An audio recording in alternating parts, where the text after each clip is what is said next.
Good morning dear students. मैं doctor Dheeraj Bakolia, associate professor political science, government college Ratangarh. आज अपन बात करेंगे भारतीय संविधान के संबंध में, और भारतीय संविधान में आज अपन बात करेंगे संसद के बारे में। संसद, हमें ये ध्यान रखना चाहिए कि भारत में संसदीय शासन व्यवस्था है। ये संसदीय शासन व्यवस्था हमने इंग्लैंड से प्रेरित होकर ही ग्रहण की है। भारत जब स्वतंत्र हुआ उससे पूर्व अंग्रेजों के द्वारा भारत में जिस शासन व्यवस्था का विकास किया, जिसके हम आदी हुए, जो हमारे यहाँ प्रचलन में थी, वो संसदीय शासन व्यवस्था ही है। और संसदीय शासन व्यवस्था का शाब्दिक अर्थ, जैसा कि इसके नाम से ही प्रकट होता है, वो शासन व्यवस्था जिसमें शासन की धुरी संसद होती है। हालांकि हमने ब्रिटेन से संसदीय शासन व्यवस्था ग्रहण अवश्य की, लेकिन ब्रिटिश संसदीय शासन व्यवस्था और भारतीय संसदीय शासन व्यवस्था में काफ़ी कुछ अंतर है। ये अंतर अभी जब बात करेंगे तब भी प्रकट होगा। मैं बताऊंगा अभी साथ साथ में कि भारत में और ब्रिटेन में संसदीय शासन व्यवस्था में मौलिक अंतर क्या है। भारत में संसद सर्वोच्च नहीं है। इंग्लैंड में संसदीय प्रभुता पाई जाती है। इसका मतलब जो संसद होती है वो कुछ भी कर सकती है। इंग्लैंड के बारे में कहावत है कि ब्रिटिश संसद कुछ भी कर सकती है सिवाय स्त्री को पुरुष बनाने के और पुरुष को स्त्री बनाने के। इन शब्दों से आप ये समझ सकते हैं कि ऐसा कोई भी कार्य, ऐसी कोई भी शक्ति संसद की परिधि से बाहर नहीं है। ब्रिटेन के बारे में एक कहावत यह भी है कि अगर ब्रिटिश संसद सम्राट की मृत्यु का फरमान भी जारी कर दे तब भी सम्राट को हस्ताक्षर करने होंगे। सम्राट इससे बच नहीं सकता। लेकिन भारतीय संसद के बारे में यह बात लागू नहीं होती। लागू इसलिए नहीं होती कि कई मायनों में भारतीय राष्ट्रपति, जो कि संसद का अंग है, भारतीय राष्ट्रपति को वीटो पावर प्राप्त है।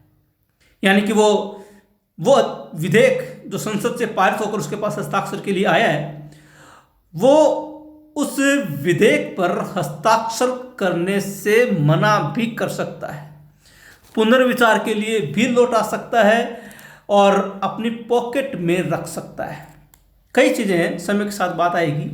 खैर, इतना समझ लीजिए कि भारतीय संसदीय शासन व्यवस्था और ब्रिटिश संसदीय शासन व्यवस्था में काफ़ी कुछ अंतर है।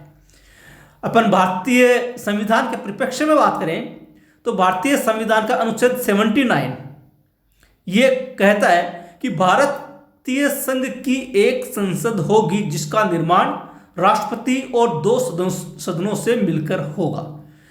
इसका मतलब अगर हम संसद के अंग की बात करें तो संसद के अंग 3 है: राष्ट्रपति, राज्यसभा और लोकसभा। और अगर संसद के सदन की बात करें तो सदन 2 हैं: राज्यसभा और लोकसभा। राज्यसभा का नाम पहले इसलिए लिया गया कि राज्यसभा उच्च सदन है और लोकसभा निम्न सदन। इसलिए यदि संसद के अंगों की बात आए तो अंग 3 है: राष्ट्रपति, राज्यसभा, लोकसभा। लेकिन संसद के सदन की बात आए तो सदन 2 है: राज्यसभा और लोकसभा। संसद का जो उच्च सदन है वो राज्यसभा कहलाती है, जो राज्यों का सदन होता है, यानी कि जिसमें राज्य के प्रतिनिधि शामिल होते हैं। और निम्न सदन या लोकप्रिय सदन लोकसभा होती है, जिसमें जनता के प्रत्यक्ष रूप से निर्वाचित प्रतिनिधि होते हैं। यानी कि लोकसभा जनता का सदन है और राज्यसभा राज्यों का सदन है, राज्यों का प्रतिनिधित्व करता है। प्राय जहां पर 2 सदन होते हैं उसके पीछे एक धारणा होती है कि उस राज्य में संघीय शासन व्यवस्था होती है और संघीय शासन व्यवस्था में राज्यों का प्रतिनिधित्व हो, इसलिए एक ऐसे सदन की रचना की जाती है जो राज्यों का प्रतिनिधित्व कर सके। जैसे भारत में संघीय शासन है, अमेरिका में संघीय शासन है। यहाँ पर 2 सदन है, एक जनता का और एक राज्यों का। अमेरिका में इसे सीनेट कहते हैं, भारत में इसे राज्यसभा कहा जाता है। तो जो राज्यसभा है वो राज्यों का सदन कहलाती है और जो लोकसभा है वो जनता का सदन कहलाती है। अगर आप राज्यसभा की बात करें तो राज्यसभा का जो गठन है भारतीय संविधान का अनुच्छेद 80 इंडियन कॉन्स्टिट्यूशन आर्टिकल 80 राज्यसभा के बारे में घोषणा करता है। यह कहता है कि राज्यसभा की सदस्यों की अधिकतम संख्या 250 हो सकती है। इसका मतलब संविधान के अनुच्छेद 80 के अनुसार राज्यसभा के सदस्यों की अधिकतम संख्या 250 है। इसका मतलब ये निकलता है कि 250 से ज्यादा सदस्य नहीं हो सकते, 250 से कम हो सकते हैं लेकिन ज्यादा नहीं हो सकते। और वर्तमान में जो राज्यसभा की सदस्य संख्या है वो 245 है और इन 245 सदस्यों में वो सदस्य भी शामिल है जो राष्ट्रपति के द्वारा मनोनीत किए जाते हैं। यानी कि 12 सदस्य ऐसे जो राष्ट्रपति के द्वारा मनोनीत होते हैं अलग अलग क्षेत्रों से, कला, साहित्य, विज्ञान, खेल, समाज सेवा आदि से। खेल जो शब्द है वो पिछले समय ही जोड़ा गया है, वरना इससे पहले कला, साहित्य, विज्ञान और समाज सेवा के क्षेत्र से राष्ट्रपति 12 सदस्यों को राज्यसभा में मनोनीत करता था। और ये जो 245 में से 12 सदस्य निकाल दिया जाए तो जो 233 सदस्य हैं, इन 233 सदस्यों का चुनाव आनुपातिक प्रतिनिधित्व की एकल संक्रमणीय मत प्रणाली द्वारा होता है और इनका चुनाव राज्यों की विधानसभाओं द्वारा किया जाता है। यानी कि जो राज्यों की विधानसभाएं हैं वो अपने यहाँ से निर्धारित संख्या में, जितना है कि संविधान में तय किया गया है, संसदीय अधिनियम के द्वारा तय किया गया है, उतने सदस्य संबंधित राज्य अपनी विधानसभाओं के जरिए चुनकर राज्यसभा में भेजते हैं। इसका मतलब राज्यसभा के सदस्यों का चुनाव डायरेक्ट रूप से जनता के द्वारा नहीं किया जाता। एक प्रकार से हम यूँ कह सकते हैं कि अप्रत्यक्ष रूप से जनता के चुने हुए प्रतिनिधि राज्यसभा के सदस्य होते हैं और अधिकतम सदस्य संख्या होती है इनकी 245 और 245 सदस्य में वो सदस्य भी शामिल होते हैं जो राष्ट्रपति के द्वारा मनोनीत किए जाते हैं। और जहां पर विधानसभाएं नहीं होती, ध्यान दीजिएगा, जहां विधानसभाएं नहीं होती वहां पर विशेष निर्वाचक मंडल गठित किए जाते हैं। हालांकि जो हमारे यहाँ पर व्यवस्था है उस व्यवस्था के अनुसार 2 केंद्र शासित क्षेत्र ऐसे हैं, दिल्ली और पुदुचेरी, वहाँ विधानसभाएं हैं और राज्यसभा से केवल इन 2 केंद्र शासित क्षेत्रों से ही सदस्य चुनकर आते हैं। शेष केंद्र शासित क्षेत्रों का प्रतिनिधित्व राज्यसभा में नहीं है, इसलिए कहीं पर भी प्रत्यक्ष से विशेष निर्वाचक मंडल बनाए जाने की आवश्यकता महसूस आज तक नहीं हुई है। संविधान लागू होने के उपरांत आज तक ये व्यवस्था ऐसी ही चल रही है। और जहाँ तक बात प्रतिनिधित्व की, आश्चर्य की बात यह है भारत में कि यहाँ पर राज्यसभा में भी जनता का प्रतिनिधित्व, जिसे हम राज्यसभा के सदस्य कहते हैं, जनसंख्या के आधार पर किया गया है।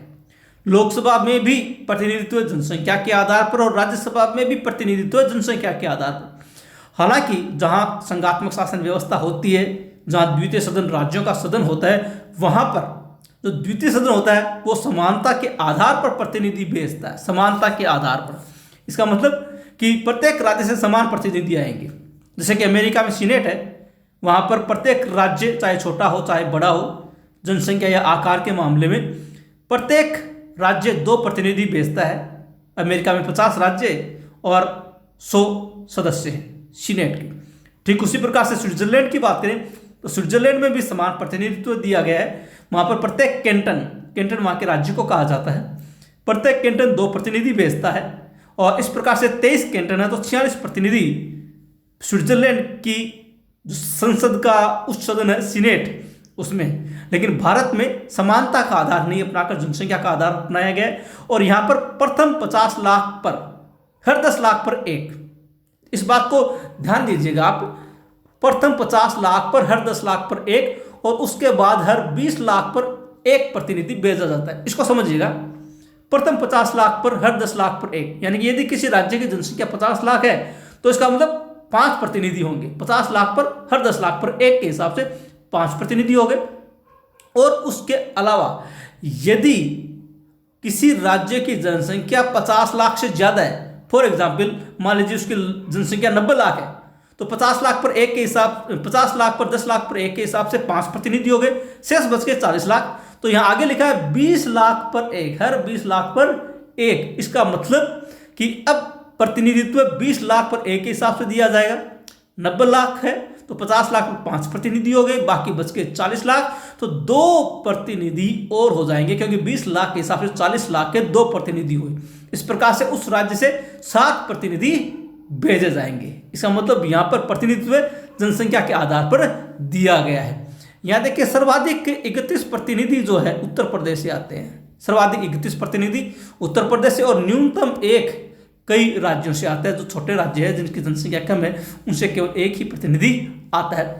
वर्तमान में जो 245 सदस्य हैं उनमें 229 सदस्य राज्यों से आते हैं, 4 संघ शासित क्षेत्रों से आते हैं। संघ शासित क्षेत्रों में दिल्ली से 3 और पुदुचेरी से 1, यानी कि हमारे यहाँ पर जो संघ शासित क्षेत्र है उनमें केवल 2 ही संघ शासित क्षेत्रों का प्रतिनिधित्व राज्यसभा में होता है, एक दिल्ली और एक पुदुचेरी। दिल्ली से 3 और 1 पुदुचेरी से 4, तो ये हो गए 229 हो गए। राज्यों से 233 प्लस 12 हो गए मनोनीत। इस प्रकार से राज्यसभा में अधिकतम संख्या हो गई 245। वर्तमान में जो सदस्य है वो 245 है। जहां तक बात इनकी योग्यताओं की है, राज्यसभा के सदस्य के लिए क्या योग्यता है? सबसे पहली वो भारत का नागरिक होना चाहिए, उसकी आयु न्यूनतम 30 वर्ष होनी चाहिए, न्यूनतम है ये, 30 से कम नहीं हो सकती, 30 से ज़्यादा हो सकती है। किसी भी लाभ के पद पर ना हो। लाभ के पद से मतलब है कि ऐसा कोई पद जिससे किसी प्रकार के उसको वेतन भत्ते आदि प्राप्त हो रहे हो। याद रखिएगा, राष्ट्रपति, उपराष्ट्रपति, राज्यपाल और मंत्रिपरिषद के जो सदस्य होते हैं, यानी जो मंत्री, वो लाभ के पद नहीं माने गए हैं। और अगर उनमें से कोई व्यक्ति है तो वो इनका चुनाव लड़ सकता है। अन्य अगर कोई व्यक्ति लाभ के पद पर है तो त्यागपत्र देने के उपरांत वो राज्यसभा के सदस्य का चुनाव लड़ सकता है। इसके अलावा संसद के द्वारा यदि कोई योग्यताएं और निर्धारित की गई है तो वो भी योग्यताएं उसमें होनी चाहिए। इसके अलावा जहां तक बात राज्यसभा के कार्यकाल की है, राज्यसभा का कोई कार्यकाल नहीं होता है। जैसे लोकसभा के बारे में हम कहते हैं कि लोकसभा का कार्यकाल 5 वर्ष होता है, लेकिन राज्यसभा का कोई कार्यकाल नहीं है। राज्यसभा एक स्थायी सदन है। राज्यसभा एक स्थायी सदन है। इसके सदस्यों का कार्यकाल है और वह है 6 वर्ष, यानी प्रत्येक सदस्य 6 वर्ष के लिए चुना जाता है और 6 वर्ष के उपरांत वो रिटायर यानी सेवानिवृत्त हो जाता है। इसके अलावा संपूर्ण राज्यसभा का चुनाव कभी एक साथ नहीं होता। संपूर्ण राज्यसभा चुनाव कभी एक साथ नहीं होता। 1/3 सदस्य प्रति 2 वर्ष पश्चात सेवानिवृत्त होते हैं, यानी कि हर 2 वर्ष पश्चात 1/3 सदस्यों का निर्वाचन राज्यसभा के सदस्य के रूप में किया जाता है। इस रूप में राज्यसभा के सदस्यों का निर्वाचन होता है। कार्यकाल राज्यसभा के सदस्यों का है 6 वर्ष। जहां तक इसके बाद पदाधिकारियों के अनुच्छेद 89(1) के अनुसार उपराष्ट्रपति राज्यसभा का पदेन सभापति होता है, यानी हमारा जो वाइस प्रेसिडेंट है वो राज्यसभा के पदेन सभापति होते हैं। जो भी व्यक्ति भारत का उपराष्ट्रपति होगा, वाइस प्रेसिडेंट होगा, वो राज्यसभा का सभापतित्व करेगा। और इसके अलावा राज्यसभा अपने में से एक को उपसभापति चुनती है। जो राज्यसभा के 229 सदस्य होते हैं वो 229 सदस्य अपने में से एक को उपसभापति के रूप में चुनते हैं। याद रखिएगा, मनोनीत सदस्य कभी इस प्रकार के पद को धारण नहीं कर सकता। राज्यसभा के सभापति व उपसभापति को भारत की संचित निधि से वेतन दिया जाता है। जो भारत की संचित निधि है वहां से वेतन इनको प्रदान किया जाता है। और जहां तक बात गणपूर्ति की है, यानी कि वो सदस्य संख्या जिसके आधार पर राज्यसभा की बैठक प्रारंभ होती है, वो 1/10 है। 1/10 इस रूप में ये सदस्य संख्या होती है 25, चूंकि कुल सदस्य संख्या 245 है और इसका 1/10 निकाला जाए तो ये संख्या होती है 24.5 = 25। इसका मतलब 25 सदस्य होने पर ही राज्यसभा की कार्यवाही प्रारंभ होती है, इससे पहले नहीं हो सकती। इसके जो सभापति है यानी कि भारत के जो उपराष्ट्रपति या हम यूं कहें वाइस प्रेसिडेंट, वो है एम वेंकैया नायडू और उपसभापति है हरिवंश नारायण सिंह। ध्यान दीजिएगा, भारतीय राज्यसभा के सभापति एम वेंकैया नायडू और उपसभापति हरिवंश नारायण सिंह। और अब बात करते हैं लोकसभा की। जहाँ तक बात लोकसभा के गठन की है, अनुच्छेद 81 ये कहता है कि लोकसभा की अधिकतम सदस्य संख्या 552 हो सकती है। लोकसभा की अधिकतम सदस्य संख्या 552 हो सकती है, अधिकतम हो सकती है। और अभी जैसे राज्यसभा की बात की, उसमें अधिकतम 250 बताई थी और इसमें अधिकतम 552। राज्यसभा की वर्तमान में चल रही है 245 और इसकी लोकसभा की वर्तमान में चल रही है 545। देख लीजिए, इसमें थोड़ी कुछ सिमिलरिटी है। राज्यसभा की वर्तमान में सदस्य संख्या 245 और लोकसभा की वर्तमान में सदस्य संख्या 545 है। 545 किस रूप में है ये ध्यान दीजिएगा। ये देखिए 530 + 20 + 2, इसका मतलब 520 सदस्य चुने जाते हैं राज्यों से डायरेक्ट जनता के द्वारा, 20 सदस्य आते हैं उससे केंद्र शासित क्षेत्रों से और 2 सदस्य राष्ट्रपति के द्वारा मनोनीत किए जाते हैं एंग्लो इंडियन समुदाय से। यानी आंग्ल भारतीय व्यक्ति 2 व्यक्ति सदस्य मनोनीत होते हैं राष्ट्रपति के द्वारा। याद रखिएगा, राज्यसभा में राष्ट्रपति 12 सदस्य मनोनीत करता है अलग अलग क्षेत्रों से, जबकि लोकसभा में 2 सदस्य मनोनीत करता है उस परिस्थिति में जब एंग्लो इंडियन समुदाय का प्रतिनिधित्व नहीं होता और अधिकतम 2 सदस्य राष्ट्रपति मनोनीत कर सकता है। और वर्तमान में चूंकि हालांकि ये सदस्य संख्या 552 के रूप में दी गई है, वर्तमान में इसकी सदस्य संख्या 545 है। कैसे? 530 राज्यों से, 13 संघ शासित क्षेत्रों से और 2 एंग्लो इंडियन मनोनीत। 530 + 13 + 2 = 545। जहां तक बात प्रतिनिधित्व की है, भारतीय संविधान ये कहता है कि लोकसभा का एक सदस्य कम से कम 5 लाख जनसंख्या का प्रतिनिधित्व करेगा।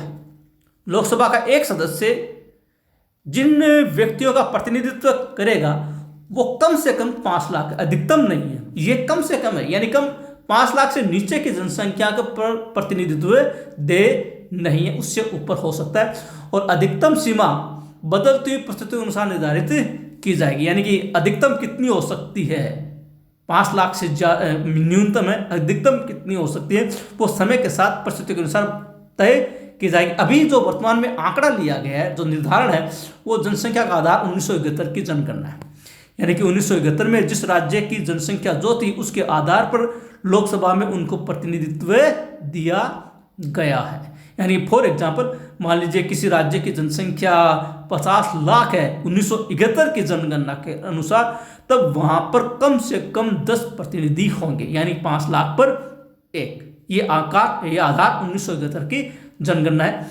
और 91वें संविधान संशोधन 2003 के अनुसार सदस्य संख्या 2026 तक अपरिवर्तित रहेगी। यानी कि 2026 तक इस चीज में कोई परिवर्तन आने वाला नहीं है। जो सदस्य संख्या 552 है अधिकतम, वो रहेगी। अभी जो 545 चल रही है वो रहेगी, इसमें कोई परिवर्तन आने वाला नहीं है 2026 तक। 2026 के उपरांत संविधान संशोधन के माध्यम से इसमें यथोचित परिवर्तन किया जा सकेगा। जो संघ शासित क्षेत्र हैं, दिल्ली से 7 सदस्य लोकसभा के लिए चुने जाते हैं, शेष से एक सदस्य लोकसभा के लिए चुने जाते हैं। यानी कि 7, और चूंकि पहले अब तो जम्मू को और लद्दाख को भी संघ शासित क्षेत्र का दर्जा दे दिया गया है, उसके पश्चात अभी चुनाव हुए नहीं है। इसका निर्धारण अगले लोकसभा चुनाव से पूर्व किया जाएगा। जनसंख्या के आधार पर जो जम्मू की और लद्दाख की जनसंख्या होगी उसके आधार पर उनको प्रतिनिधित्व दिया जाएगा। और चूंकि राज्य का दर्जा समाप्त हो गया है इसलिए संख्या में कुछ चेंजेस अवश्य आएगा। लेकिन फिलहाल आप ये देख लीजिए कि वर्तमान में 7 सदस्य दिल्ली से आते हैं और बाकी जो 6 संघ शासित क्षेत्र हैं वहां से एक सदस्य आते हैं। इसलिए 7 + 6 = 13 सदस्य जो यहाँ पर देखिए संघ शासित क्षेत्रों से आते हैं। इस प्रकार से कुल 545 सदस्य हमारी लोकसभा की सदस्य संख्या है। और जहाँ तक लोकसभा की सदस्यों के लिए योग्यताओं और निर्योग्यताओं की बात है, योग्यता का निर्धारण अनुच्छेद 184 करता है और निर्योग्यताएं अनुच्छेद 102 में बतलाई गई। निर्योग्यताएं मतलब कि क्या क्या निर्योग्यताएं हैं जिनके कारण से उनको अयोग्य ठहराया जा सकता है। योग्यता वही सबसे पहले आयु की, आयु 25 वर्ष होनी चाहिए और शेष वही है जो राज्यसभा की है। राज्यसभा में आयु 30 वर्ष मानी गई थी और लोकसभा में आयु 25 वर्ष है और बाकी जो योग्यताएं हैं वो वही है जो राज्यसभा में, यानी कि वो किसी लाभ के पद पर नहीं होना चाहिए और पागल, दिवालिया आदि नहीं होना चाहिए और जो योग्यताएं जो संसद समय समय पर तय करती है वो योग्यताएं भी होनी चाहिए। और जहाँ तक बात कार्यकाल की है, लोकसभा अपनी प्रथम बैठक से 5 वर्ष तक अपने पद पर रहेगी। लोकसभा अपनी प्रथम बैठक से 5 वर्ष तक अपने पद पर रहेगी यदि वह समय से पूर्व भंग नहीं की जाती है। राज्यसभा और लोकसभा में बेसिक अंतर ये समझ लीजिएगा कि राज्यसभा का कोई निश्चित कार्यकाल, राज्यसभा का कोई कार्यकाल नहीं है, वो एक स्थायी सदन है, हमेशा कार्यकाल में रहता है, जबकि लोकसभा का कार्यकाल तय नहीं है। हालांकि ये कहा गया है कि लोकसभा अपनी प्रथम बैठक से 5 वर्ष तक पद पर रहेगी, लेकिन लोकसभा को समय से पहले भी भंग किया जा सकता है। ये स्पष्ट भी दी गई है कि मंत्रिमंडल के परामर्श पर राष्ट्रपति राज्यसभा को लोकसभा को समय से पूर्व भंग कर सकता है। हमारे यहाँ पर ये व्यवस्था है कि मंत्रिमंडल अगर राष्ट्रपति को परामर्श दे कि लोकसभा को भंग किया जाना चाहिए, तब राष्ट्रपति लोकसभा को भंग कर सकता है समय से पहले। अब तक 9 बार लोकसभा समय से पूर्व भंग हुई है। अब तक हम बात कर रहे हैं 2021 में, 2021 प्रारंभ हो चुका है। अब तक लोकसभाएं 9 बार समय से पहले भंग की गई। कौन कौन सी? 1970 में, 1977, 1979, 1984, 1989, 1991, 1997, 1999 और 2004, यानी कुल 9 लोकसभाएं ऐसी हुई है जिनको समय से पहले भंग किया गया। इसके अलावा हमारा संविधान ये भी कहता है कि आपातकाल में संसद विधि द्वारा एक बार में 1 वर्ष के लिए कार्यकाल बढ़ा सकती है। जब भारत में आपातकाल लागू हो तब संसद कानून बनाकर एक बार में 1 वर्ष के लिए कार्यकाल बढ़ा सकते हैं। जैसे 1975 में कार्यकाल 1 वर्ष के लिए 2 बार बढ़ाया गया।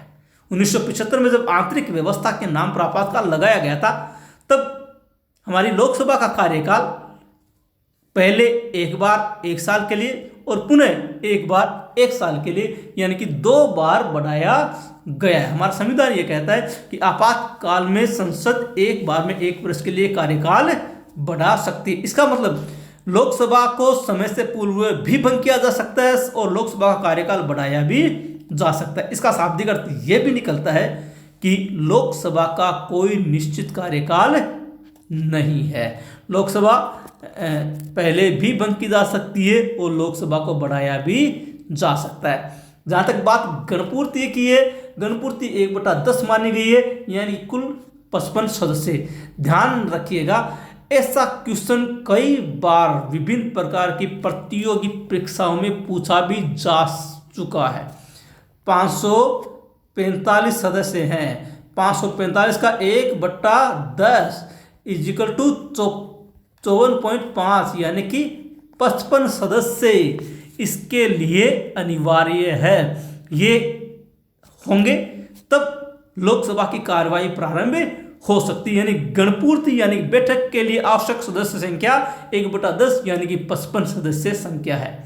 जहां तक बात पदाधिकारी की है, अनुच्छेद 93 लोकसभा स्वयं ही अपने में से एक को अध्यक्ष और एक को उपाध्यक्ष का चुनाव करेगी। ध्यान दीजिएगा, राज्यसभा में जो अध्यक्ष होता है, जिसे हम सभापति कहते हैं, वो पदेन होता है। यानी कि भारत का जो उपराष्ट्रपति है वो राज्यसभा का पदेन सभापति होता है और एक व्यक्ति राज्यसभा अपने में से ही उपसभापति के लिए चुनती है। लेकिन लोकसभा में अंतर यह है कि लोकसभा स्वयं ही जो भी उसके सदस्य होते हैं, 543 सदस्य हैं, 2 तो मनोनीत होते हैं और मनोनीत सदस्यों का अध्यक्ष नहीं बनाया जाता, उपाध्यक्ष नहीं बनाया जाता। तो जो 543 सदस्य हैं उनमें से एक को अध्यक्ष और एक को उपाध्यक्ष बनाएगी चुनाव करके, निर्वाचन के माध्यम से। यदि अध्यक्ष और उपाध्यक्ष लोकसभा के सदस्य ना हो तो उन्हें पद छोड़ना पड़ेगा। यानी कि इसका मतलब ये निकलता है कि अध्यक्ष और उपाध्यक्ष के लिए लोकसभा का सदस्य होना अनिवार्य, बिना सदस्यता के वो अपने पद पर नहीं रह सकते। अध्यक्ष उपाध्यक्ष को और उपाध्यक्ष अध्यक्ष को त्यागपत्र दे सकता है, यानी अगर त्यागपत्र देना हो तो दोनों एक दूसरे को अपना त्यागपत्र दे सकते हैं, अध्यक्ष उपाध्यक्ष को और उपाध्यक्ष अध्यक्ष को। और वैसे अगर त्यागपत्र नहीं दे तो अध्यक्ष नवीन लोकसभा के गठन से पहली बैठक से पूर्व तक वो अपने पद पर रहता है। लोकसभा अपनी पहली बैठक में अपना एक प्रोटेम स्पीकर चुनती है, अस्थायी अध्यक्ष चुनती है, जो सभी सदस्यों को शपथ ग्रहण करवाता है। वर्तमान में लोकसभा के अध्यक्ष ओम बिरला है। राजस्थान के कोटा से आने वाले ओम बिरला वर्तमान में लोकसभा के अध्यक्ष है। और यह बात ध्यान देने योग्य है कि अब तक लोकसभा का, इस नवीन लोकसभा का कोई उपाध्यक्छ नहीं चुना गया है। ये जो 17वीं लोकसभा है जिसका चुनाव 2019 में हुआ था, अब तक जनवरी 2021 चल रही है, नया उपाध्यक्ष नहीं चुना गया, यानी कि वर्तमान में कोई भी इसका उपाध्यक्ष नहीं है। अध्यक्ष ओम बिरला है। अगले वीडियो में अपन बात करेंगे संसद की शक्तियों की। अब तक जो बातें अपन ने की है, आशा है आपको सारी बातें क्लियर हो गई होगी। फिर भी अगर कहीं कंफ्यूजन होता है तो आप कमेंट बॉक्स में जाकर लिखें। और ये जो वीडियो है, ये वीडियो न केवल बीए पार्ट सेकंड के में उत्तरार्ध के, बल्कि उन लोगों के लिए भी बेहद उपयोगी है जो कंपटीशन यानी कि प्रतियोगी परीक्षाओं की तैयारी कर रहे हैं, जो कॉलेज लेक्चरर्स की तैयारी कर रहे हैं, उनके लिए भी ये वीडियो बेहद उपयोगी है। इसी प्रकार की बातें, इसी प्रकार के प्रश्न प्रतियोगी परीक्षाओं में पूछे जाते रहे हैं।